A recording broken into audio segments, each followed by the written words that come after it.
Hello guys. Yes, it's me. Uh, so this video is really not going to be what I usually post, but whatever. I wanted to do a video about the hybrid war that Goji Guy started. No disrespect to Goji Guy or anything, but I wanted to join the hybrid war just to see how my hybrid would do. I've made only 4 hybrids in my life, and I wanted to test all 4 of them out, but I decided to do the first one I ever created. And that one is the Therosaurus Rex. Now, I know what you all might be thinking. My hybrid actually is going to be cooked against Goji Guy's hybrids or Goji Center's hybrid. But I actually see one to see how well it would do. Plus, I want to make a video on it since this is inspired by Goji Guy. So anyway, without further ado, let's get into what this hybrid is basically made of. You're probably asking, what is the base going to be for this hybrid? So I decided that the base of this hybrid is going to be none other than the Tyrannosaurus Rex. I know you guys are going to probably ask me in the comments, why would I use the base for a T-Rex? Well, I thought that T-Rex is kind of a bulky animal, and since it is the agile is one, I thought we would use it for the base. Plus, it's pretty freaking cool. Besides that, the T-Rex will also provide us some great muscle and great agility as well. Also along with some great bite force and good weaponry. While the arms won't be useful, we'll replace those with something else. But let's get on to other parts of this man's genome. Another part of the Therosaurus Rex's genome is the Giganotosaurus. Now if you're asking me, which Giga are we using? We're using the Jurassic World Giga. Well, there are some reasons why we're using it. For one, kind of its agile build, and one, it looks kind of cool. And plus it gives us some osteoderms. So that way we get protected from some bites. Along with the teeth as well, for the slash and slicing chunks of flesh. Don't get me wrong, the T-Rex's bite is strong, but the Dominion Giga's bite is also in line with the real life Giga, so don't take that out of context. Please, I beg you. I know what you're probably seeing. The T-Rex and Giga together are already a nasty combo, but that's not even the end of this hybrid genome. Now we will also be adding Therizinosaurus to the genome as well. Before you ask me why, we're giving this guy some long arms so that way he can actually attack things from a range. And plus, I think it would be cool if he had some long claws. And plus, this is my hybrid, I can do whatever I want with it. Now that we already have the 3 big dinosaurs from Dominion, we're already getting to a pretty good start on the hybrid, what the hybrid looks like. But we need, I think, only 3 to 2 more contributors for this hybrid's genome, and then we will be good to go. Now we're adding Sarcosuchus to the genome as well.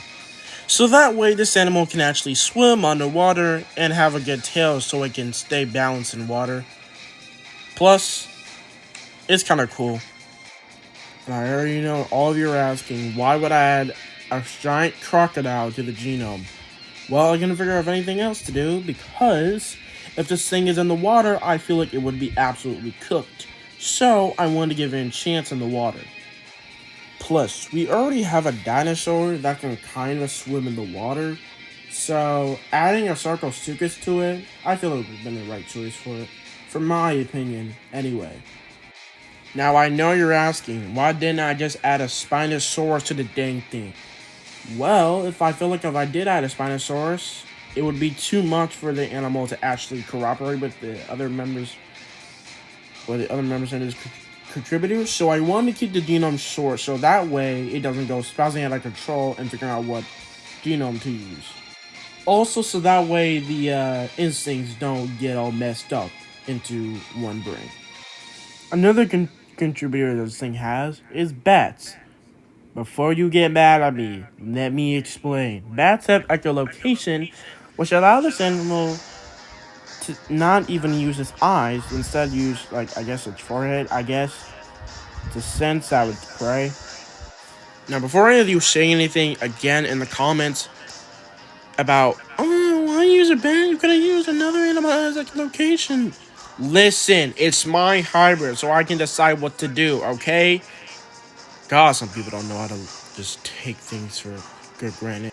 But now that we added bat to the genome of this, and the genomes of this hybrid, it won't really be too hard to use. your eyes. Well, this thing wouldn't even have to use its eyes if it's sleeping, if it needs to find an enemy that's trying to hunt it down or something. I don't really know. I'm making this stuff up as I go. Now you're probably asking yourself, is that all the contributors I added to this thing? No. There is one more thing I added to this hybrid before I posted this video. And that is Titanoboa DNA. Before you ask me on why I added this, let me explain.